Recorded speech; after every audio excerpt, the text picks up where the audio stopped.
स्वागत है आपका हमारे YouTube चैनल निधि एकेडमी पर। आज हम लोग अभ्यास पुस्तक का अगला टॉपिक कारक चिन्ह करने वाले हैं। ठीक है, इससे पहले वाले टॉपिक आप सभी लोगों ने कर लिए होंगे। आप लोगों को पता है सामान्य हिंदी की जो हमारी बुक है अभ्यास पुस्तक, इसके जो प्रैक्टिस सेट के लिए मैंने आपको सेट दिए हैं उनका अभ्यास हम कर रहे हैं।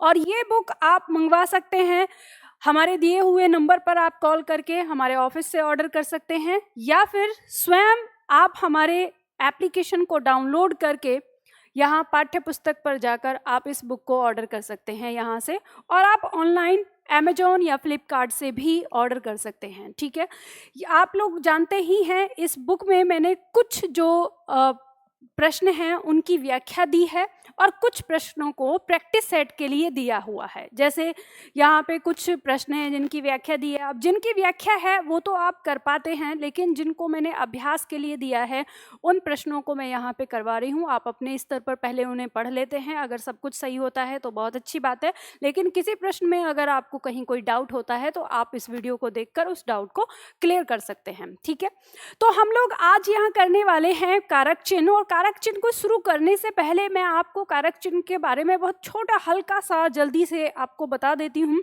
कि कारक चिन्ह बहुत आसान है। 8 हमारे कारक होते हैं, मतलब हम यहाँ देखें कि कारक चिन्ह को हमने 8 प्रकार से यानी 8 प्रकार में बांटा हुआ है अलग अलग।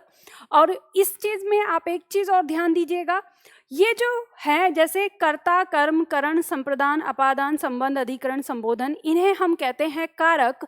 और इनके यहाँ पर जो चिन्ह दिए हैं जैसे ने, को, से, के लिए, या से, काकी, के, में पर, ये सब हमारे कारक चिन्ह कहलाते हैं।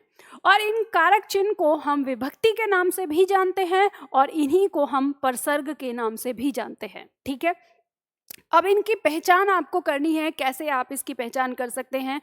जो किसी वाक्य में जो कर्ता कारक होता है इसका कारक चिन्ह ने होता है और शून्य। शून्य का मतलब है जब किसी वाक्य में कोई कारक चिन्ह नहीं आता उसके साथ, तो वहां पर शून्य कारक चिन्ह माना जाएगा। ये क्या होता है? तो जो काम को करने वाला होता है, यानी जो वाक्य में क्रिया को करने वाला होता है, उसे हम कर्ता कहते हैं। कर्म, कर्म कारक का कारक चिन्ह होगा को या शून्य, और जो कर्म है, क्रिया का प्रभाव जिस पर पड़ता है, वो कर्म कारक कहलाता है। इसके बाद तीसरा आता है करण।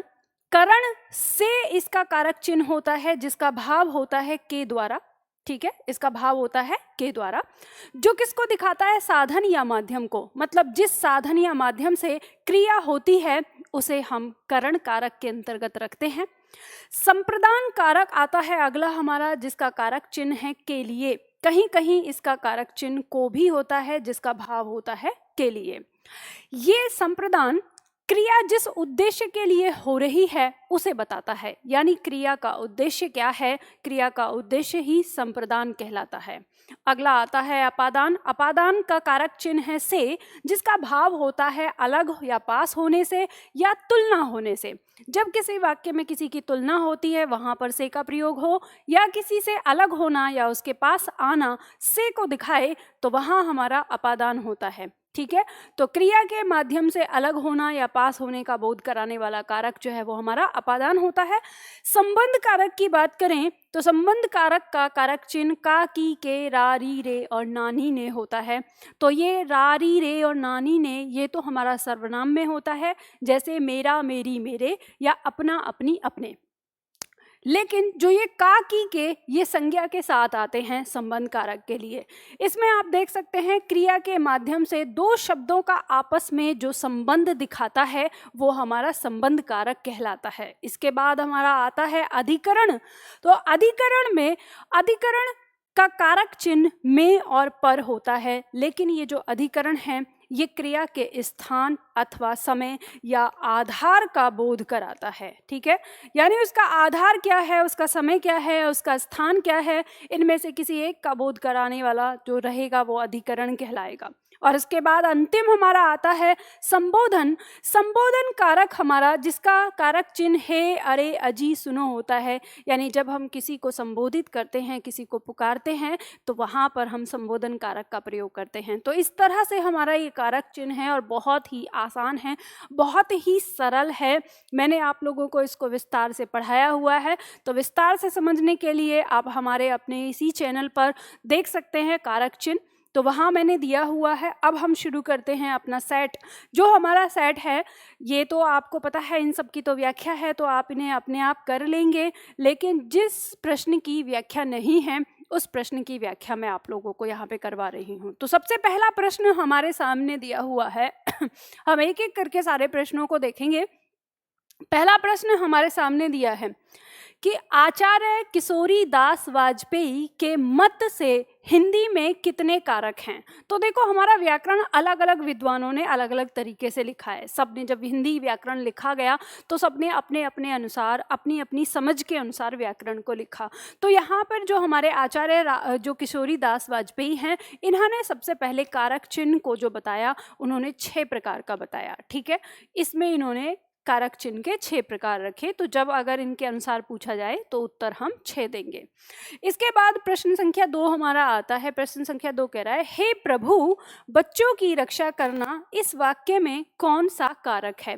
तो अब आपको ध्यान देना है कि जो दिया है, जब इसने पूछा कि इस वाक्य में कौन सा कारक है, तो हम यहाँ प्रश्न पर देखेंगे कि यहाँ रेखांकित किया हुआ है। ठीक है, अब देखेंगे तो की भी आ रहा है यहाँ पर, लेकिन यहाँ पर रेखांकित किया हुआ है, इसका मतलब ये हमसे रेखांकित पूछ रहा है। तो रेखांकित हे प्रभु, तो ये क्या है, संबोधन को बता रहा है। तो ऑप्शन हमारा दिया है कर्म कारक, करण कारक, अपादान या संबोधन। तो हमको पता है ये हमारा क्या है, संबोधन। ठीक है, बात समझ में आ गई, आप सभी लोग जानते ही हैं। तो ये कट जाएगा, ये कट जाएगा, ये कट जाएगा, तो उत्तर हमारा क्या आ गया, ग आ गया। अगला प्रश्न कहता है, प्रश्न संख्या 3, कारक के भेद हैं। अब ध्यान दीजिएगा, अब ये सर्वमत को पूछ रहा है। ठीक है, किसको पूछ रहा है, सर्वमत को, कि कारक के कितने भेद हैं। तो सभी किताबें कितने भेद बताती हैं।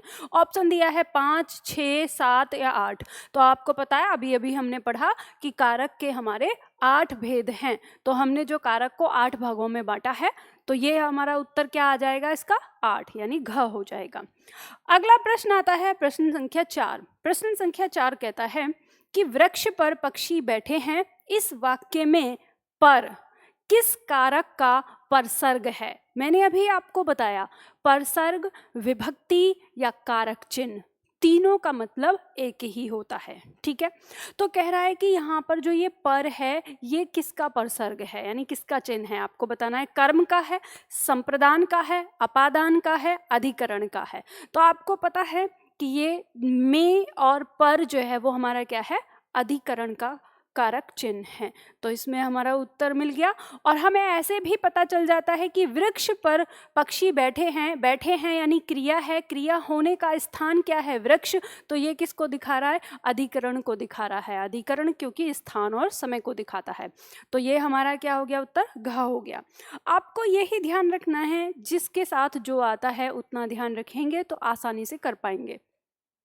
अगला आता है, अगला प्रश्न है, हिंदी में कारक की विभक्तियों के कितने भेद माने जाते हैं। हिंदी में कारक की विभक्ति, अब इसमें कौन सी बात है, प्रश्न को उसने क्या कर दिया है, पलट के पूछ लिया है कि हिंदी में कारक की विभक्ति यानी कारक चिन्हों के कितने भेद माने गए हैं। तो ऑप्शन दिया है 8, 14, 7, 10। तो आपको पता ही है 8 होते हैं। तो इसका उत्तर भी क्या हो गया, हमारा क हो गया। ठीक है, परीक्षा में पूछे हुए प्रश्न हैं, आए हुए हैं, बार बार आते हैं। ठीक है, आगे बढ़ते हैं। अगला प्रश्न है प्रश्न संख्या 6, अरे बच्चों, बिजली के तार से दूर रहो, इस वाक्य में के कौन सा कारक है। अब ध्यान दीजिएगा, ये प्रश्न आपका कई बार रिपीट हुआ है और अक्सर इसमें छात्र जो है वो गलती कर देते हैं। बच्चे क्या सोचते हैं कि यहाँ पे अरे बच्चों दिया हुआ है, इसलिए एकदम बिना सोचे समझे ना सीधा लगा देते हैं संबोधन कारक। लेकिन ध्यान रखिएगा, प्रश्न को आपको ध्यान से पढ़ना है। प्रश्न कह रहा है, अरे बच्चों, बिजली के तार से दूर रहो, इस वाक्य में के, क्या पूछा है इसने, के कौन सा कारक है। तो हमको बताना है के, यानी ये इसको पूछ रहा है कि ये बताना है आपको। तो का, की, के, किसको दिखाता है? संबंध को दिखाता है। बस आपका उत्तर मिल गया। संबोधन नहीं होगा, करण नहीं होगा, अपादान नहीं होगा, उत्तर क्या आ गया? संबंध कारक हो गया। यानी का, की, के किसका है? संबंध कारक का। तो उत्तर हमारा ग हो जाएगा। ध्यान रखिएगा, इस तरह के प्रश्न में अक्सर हमसे गलतियां हो जाती हैं, क्योंकि हम सोचते हैं कि वाक्य ऐसे दिया है, ये हमसे कुछ पूछेगा नहीं। अब मान लो वो से भी पूछ सकता था, इसको भी पूछ सकता था, तो आपको ध्यान रखना है। ठीक है, चलो आगे बढ़ते हैं। अगला प्रश्न आता है प्रश्न संख्या 7। प्रश्न संख्या 7 कहता है निम्नलिखित में से कर्ता कारक वाला वाक्य छांटिए। आपको बताना है कर्ता कारक। ठीक है, अब कर्ता कारक वाला वाक्य बताना है। अब यहाँ पे वाक्य क्या दिया है? मोहन को जाना है, शीला को रोटी खिलाओ, शाम को मत आना, विभा को पुस्तक दे दो। यहाँ पे को कारक चिन्ह आपको आ रहा है बार बार, और को कारक कर्म को दिखाता है। तो आप कैसे पहचानेंगे? तो इसकी पहचान देखो, ध्यान दीजिए, मैंने आपको समझाया है कि कारक चिन्ह की पहचान यानी कारक की पहचान हमेशा कारक चिन्ह से नहीं करना, क्योंकि कई बार उसमें गड़बड़ी हो जाती है, हम गलत वाक्य भी लिख देते हैं। इसलिए हमेशा आपको दिखाना है कि क्रिया का संबंध क्या है उससे। तो जब हम कर्ता कारक खोजते हैं, तो कर्ता कारक खोजने के लिए हम क्रिया में क्या देखते हैं? तो हम देखते हैं कि वो जो कर्ता कारक है वो क्रिया को करने वाला है, यानी काम को करने वाला ही वाक्य का कर्ता होता है। तो इसमें कौन सा वाक्य है जिसमें काम कर्ता कर रहा है? तो जिसमें जो काम कर्ता कर रहा है आ रहा है, तो वो आपको खोजना है। अब जैसे देखेंगे विभा को पुस्तक दे दो, तो ये पुस्तक देने का काम कौन करेगा? देने का काम जो यहाँ करेगा वो यहाँ नहीं है, तो इसका मतलब इसमें कर्ता नहीं है। शीला को रोटी खिलाओ, तो खिलाने का काम यानी रोटी को खिलाने का, रोटी को देने का काम जो करेगा वो इस वाक्य में नहीं है, तो यहाँ पर ये भी हमारा वाक्य कट गया। अब दिया है शाम को मत आना। अब शाम को मत आना, कौन मत आना? मतलब किसको आने के लिए कह रहा है? यानी जो काम करने वाला है वो इस वाक्य में नहीं है, तो ये भी कट गया। अब यहाँ दिया है मोहन को जाना है, तो जाने का काम कौन करने वाला है? जाने का काम करने वाला है मोहन, तो मोहन इस वाक्य में है, तो मोहन इस वाक्य का कर्ता है, और यही वो वाक्य है जिसमें कर्ता कारक दिया हुआ है। तो यही हमारा क्या हो जाएगा? उत्तर हो जाएगा। बात समझ में आ गई आपको? इसी तरह से आपको इसे समझना है। चलो आगे बढ़ते हैं। अगला प्रश्न, प्रश्न संख्या 8। प्रश्न संख्या 8 कहता है निशा रवि से बड़ी है। इस वाक्य में से किस कारक का परसर्ग यानी चिन्ह है? बस आसान है, यहाँ पे कह रहा है से, और हम वाक्य में देख रहे हैं कि निशा रवि से बड़ी है। अब ये क्या हो रही है? तुलना हो रही है।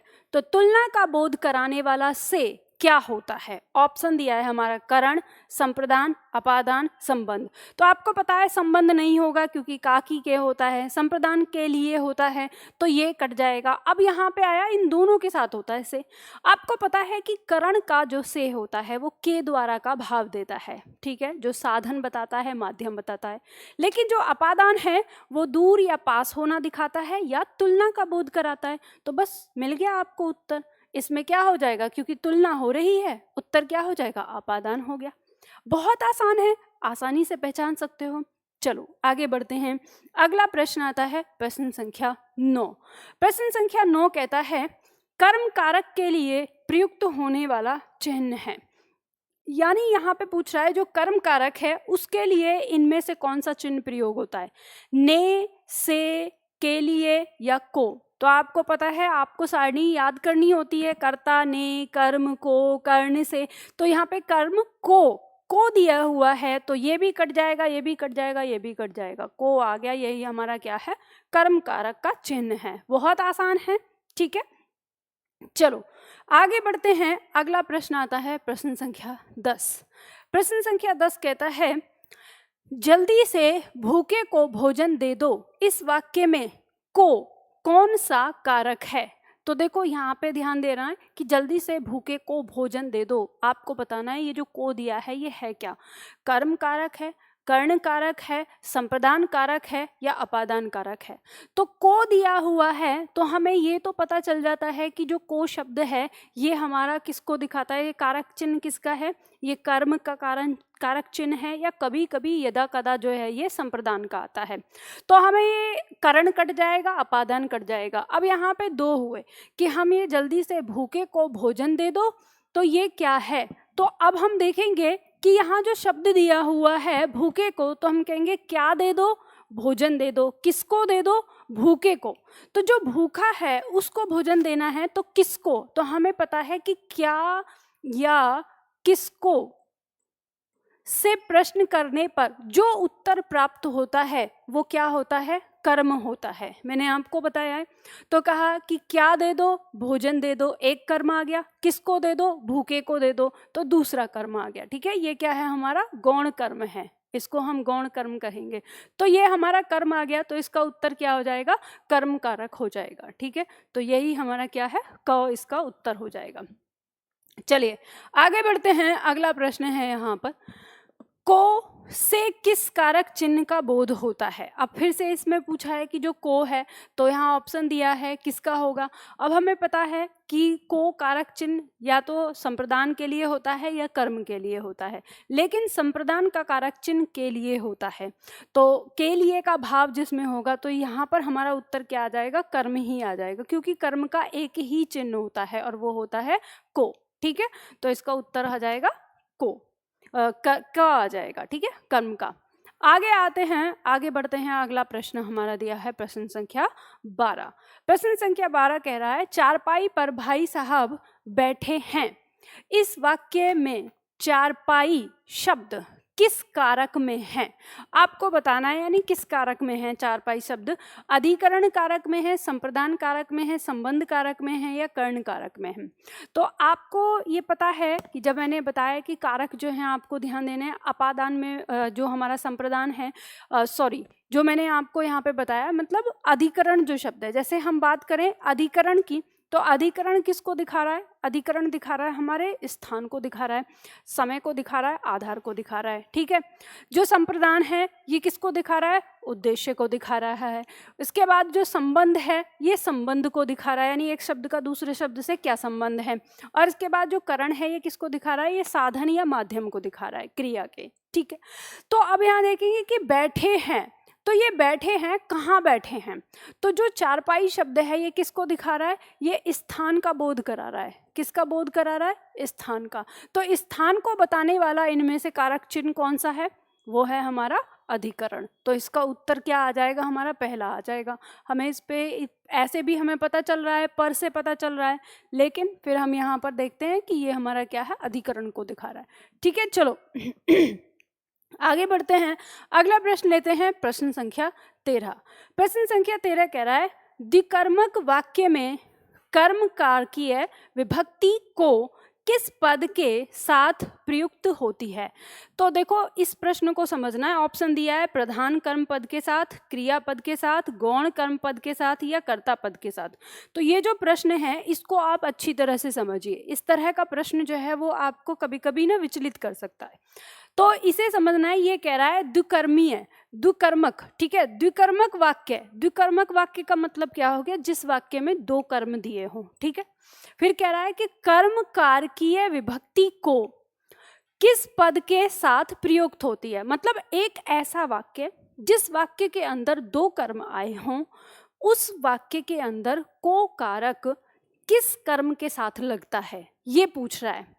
तो मैं आपको पहले उदाहरण लिख देती हूँ, फिर उसके बाद बताऊंगी। जैसे मान लो हमने कहा शिक्षक ने, वाक्य है शिक्षक ने छात्रों को हिंदी पढ़ाई, हिंदी पढ़ाई। ठीक है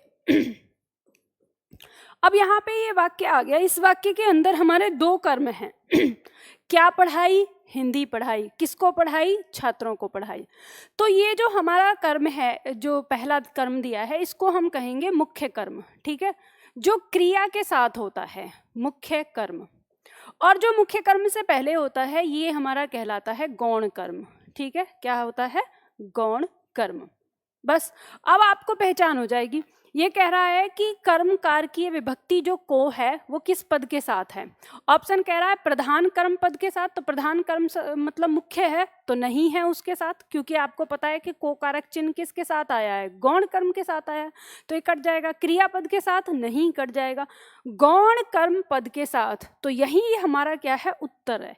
यानी गौण कर्म पद के साथ ही तो कारक चिन्ह आ रहा है, और फिर कर्ता पद के साथ ये तो कट जाएगा, कर्ता के साथ आता ही नहीं है, तो इसका उत्तर क्या हो जाएगा, ग हो जाएगा। तो इस तरह से आप इसे पहचान सकते हैं। अगर आप पढ़ते हैं, आपने पहले से पढ़ा हुआ है, ये मैं आप लोगों को बताती हूँ, जिस समय हम कर्म कारक पढ़ते हैं तो वहाँ पे हम इसके बारे में पढ़ते हैं, या वाक्य शुद्धिकरण में हम इसके बारे में पढ़ते हैं, तो आप लोगों को याद होगा, तो आसानी से निकाल लेंगे। चलो आगे बढ़ते हैं। अगला प्रश्न आता है हमारा प्रश्न संख्या 14। प्रश्न संख्या 14 कहता है कि गंगा हिमालय से निकलती है, इस वाक्य में कौन सा कारक है। तो यहाँ पे अब जब ऐसा वाक्य आ जाता है तो हम देखते हैं वाक्य में कारक चिन्ह कहाँ दिया है, यहाँ दिया है, मतलब ये इसको पूछ रहा है। तो हम ऑप्शन देखेंगे, संबंध कारक, अधिकरण कारक, अपादान कारक या संप्रदान कारक। तो देखो आपको ये पता है कि अब यहाँ देखें जो से है, ये से कारक चिन्ह हमें कहाँ देखने को मिलता है, या तो ये करण में देखने को मिलता है या तो अपादान में देखने को मिलता है। ठीक है, तो यहाँ पे हमारा ना तो ये करण है ना अपादान, संबंध कट जाएगा। अधिकरण का में पर होता है, संप्रदान के लिए होता है, तो यहाँ हमें मिल गया अपादान। अपादान मतलब ये अलग होने का बोध करा रहा है। या तो आप इस तरीके से इसकी पहचान कर लो, नहीं तो इसका भाव जान लो कि गंगा हिमालय से निकलती है, यानी हिमालय से क्या हो जाती है, अलग हो जाती है। हिमालय से क्या हो जाती है, अलग हो जाती है। तो यहाँ पर ये से जो है हमारा क्या है, अपादान कारक की श्रेणी में आएगा। इस तरह से हम पहचान कर सकते हैं। ठीक है, चलो आगे बढ़ते हैं। अगला आता है प्रश्न संख्या 15। प्रश्न संख्या 15 कहता है कि सेवा सत्कार से आदर बढ़ता है, इस वाक्य में कारक है। क्या कारक है, कर्म कारक है, करण कारक है, अधिकरण कारक है या अपादान कारक है। अब इसमें हमें देखना है कि से दिया है और से पहले सेवा सत्कार दिया है। ठीक है, अब हमें इसकी पहचान करनी है। तो जो से कारक चिन्ह दिया है, मैंने आपको बताया है कि या तो करण में होता है या तो अपादान में होता है। हमें इतना पता है, तो दो ऑप्शन तो हमारे पास से हट गए, कर्म हट गया, अधिकरण हट गया। अब हमारे पास दो ऑप्शन बचे, करण बचा या अपादान। अब आपको यहाँ समझना है कि करण किसको दिखाता है, माध्यम को दिखाता है, साधन को दिखाता है। ठीक है, और अपादान क्या दिखाता है, या तो तुलना का बोध कराता है या फिर अलग होना या पास होना दिखाता है। तो हम देखें कि सेवा सत्कार से आदर बढ़ता है, तो क्या इसमें कोई तुलना हो रही है, नहीं हो रही। क्या इसमें अलग होना या पास होने का बोध है, वो भी नहीं हो रहा। तो इसका मतलब हमारा जो अपादान है ये भी कट जाता है। अब करण है, करण क्या दिखा रहा है, साधन को दिखा रहा है, माध्यम को दिखा रहा है, उस कारण को बता रहा है। तो कह रहा है कि अगर हम सेवा सत्कार करते हैं तो आदर बढ़ता है। तो आदर बढ़ने का कारण क्या है, आदर बढ़ने का कारण है सेवा सत्कार। तो ये किसको दिखा रहा है, ये कारण को दिखा रहा है। तो कारण को दिखाने वाला क्या होता है, करण होता है। तो इसका उत्तर हमारा क्या हो जाएगा, ख हो जाएगा। ठीक है, तो इस तरह से हम पहचान सकते हैं। अगला वाक्य हमारा आता है, अगला वाक्य कहता है, प्रश्न है 16, प्रश्न संख्या 16, मैं कल सुबह को आऊंगा, इस वाक्य में मैं किस कारक का चिन्ह है। तो देखो यहाँ पे क्या है, वाक्य के अंदर ना इसमें टाइपिंग मिस्टेक है। यहाँ पे जो ये सुबह को दिया हुआ है, आपको इसे हटाना है। इसकी जगह यहाँ पर मैं लिखा हुआ था। ठीक है, टाइपिंग मिस्टेक हो गई ऐसे करके। अब आप पहचानना इसमें, तो यहाँ दिया है कि मैं कल सुबह में आऊँगा, ये वाक्य है। ठीक है, इस वाक्य के अंदर जो मैं है किस कारक का चिन्ह है। तो हमको ऐसे भी पता है, हमने पढ़ा है, अगर हम वाक्य को देखें कि जिसमें हम बोलते हैं कि अपादान से अलग होना और संबंध काकी के अधिकरण में पर, तो अधिकरण के साथ में पर आता है। तो हमें पहचान हो जाएगी कि जो ये में है ये किसको दिखा रहा है, अधिकरण को दिखा रहा है। तो ये कर्म है, कट जाएगा, संबंध कट जाएगा, संप्रदान कट जाएगा, अधिकरण हमारा यहाँ पर आ गया, ये हमारा सही उत्तर होगा। ठीक है, इस तरह से हमें पता चल जाएगा। चलो अगला प्रश्न देखते हैं, प्रश्न संख्या 17। प्रश्न संख्या 17 कहता है दशरथ के पुत्र राम ने रावण को मारा। इस वाक्य में कौन सा पद कारक बनने की सबसे कम योग्यता रखता है? अब देखो ये जो वाक्य दिया यहाँ पर, ये वाक्य बड़ा ही एकदम से मजेदार है। इसे आप देखिए, यहाँ पे क्या होता है, छात्रों का टाइम किल हो जाता है कि कैसे यहाँ पे क्या है। इसने कहा वाक्य दे दिया, दशरथ के पुत्र राम ने रावण को मारा। इस वाक्य में कौन सा पद ऐसा है जो कारक बनने की सबसे कम योग्यता रखता है? ऑप्शन दे दिया, राम, रावण, दशरथ, पुत्र। अब जब ऐसा प्रश्न आ जाए ना, तो आप इनमें देखेंगे भाई किसको लगाएं, बार बार ऐसे देखेंगे तो समय ज़्यादा लगेगा। ऐसे में आपको एक तरीका अपनाना है कि कारक चिन्ह किस किस के साथ दिया हुआ है, वो कौन कौन सा कारक है। जैसे यहाँ दिया है कारक चिन्ह इसके बाद, तो मतलब ये हो गया कारक। यहाँ पे दिया है कारक चिन्ह इसके साथ, तो ये हो गया कारक। यहाँ दिया है कारक चिन्ह, तो ये हो गया कारक। अब इसके साथ के दिया है तो ये संबंध कारक हो गया, इसके साथ ने दिया है तो ये कर्ता कारक हो गया, इसके साथ को दिया है तो ये कर्म कारक हो गया। अब इन चारों में से बच कौन सा गया पद? पुत्र बच गया। तो राम भी कट गया, दशरथ भी कट गया, रावण भी कट गया। अब मिल गया आपको उत्तर, और उत्तर क्या हो गया? पुत्र। पुत्र ही वो शब्द है जो किसी कारक में नहीं आया है, और ये पुत्र किसके लिए प्रयोग किया गया है? राम के लिए किया गया है। तो हम कह सकते हैं राम के लिए पुत्र शब्द का प्रयोग किया गया है, लेकिन इसमें कर्ता जो है वो राम है। तो ये कोई कारक हमारा नहीं है इस समय। तो इस तरह से हमारा उत्तर जो है वो क्या हो जाएगा? घ हो जाएगा। ठीक है, चलो आगे बढ़ते हैं। अगला प्रश्न आता है प्रश्न संख्या 18। प्रश्न संख्या 18 हमारा कहता है कि अंततः राम ने रावण को मार डाला। इस वाक्य में जो को है किस कारक का चिन्ह है? तो आपको बताना है राम ने रावण को, तो यहाँ पे रावण को, किसको? रावण को। तो ये क्या है? हमारा कर्म दिखा रहा है, तो हमारा इसमें उत्तर क्या आ जाएगा? कर्म आ जाएगा। इसमें कुछ ऐसा है ही नहीं कि जो हमें पता चले, आराम से पता चल जाएगा। ठीक है, अगला आता है प्रश्न संख्या 19। प्रश्न संख्या 19 कहता है उसने उसे छल से पराजित किया। इसमें छल से में कौन सा कारक है? यानी इस वाक्य में छल से जो दिया है शब्द, उसमें हमें कारक खोजना है। तो यहाँ पे आ गया फिर से, यहाँ पे से कारक चिन्ह आपके सामने दे रखा है, तो आपको बस वही पहचानना है। कर्ता काट दो, कर्म काट दो, दो आगे अपादान और करण, इनके साथ ही से होता है। तो आप देखेंगे पराजित करने का साधन है, माध्यम है, कारण है, या उससे अलग होना है, या उसका तुलना है। तो देखो ना तो तुलना को दिखा रहा है, ना अलग होना पास होना दिखा रहा है, तो अपादान कट गया। ये क्या दिखा रहा है कि उसने छल से, ये क्या है? कारण है, यानी वो तरीका, वो माध्यम है उसका, यानी पराजित करने का। तो इसमें क्या आ गया? ख आ जाएगा, करण कारक हो जाएगा। ठीक है, बात समझ में आ गई? चलो आगे बढ़ते हैं। अगला प्रश्न आता है, प्रश्न दिया हुआ है 20। सोनू के भाई ने प्रथम पुरस्कार प्राप्त किया।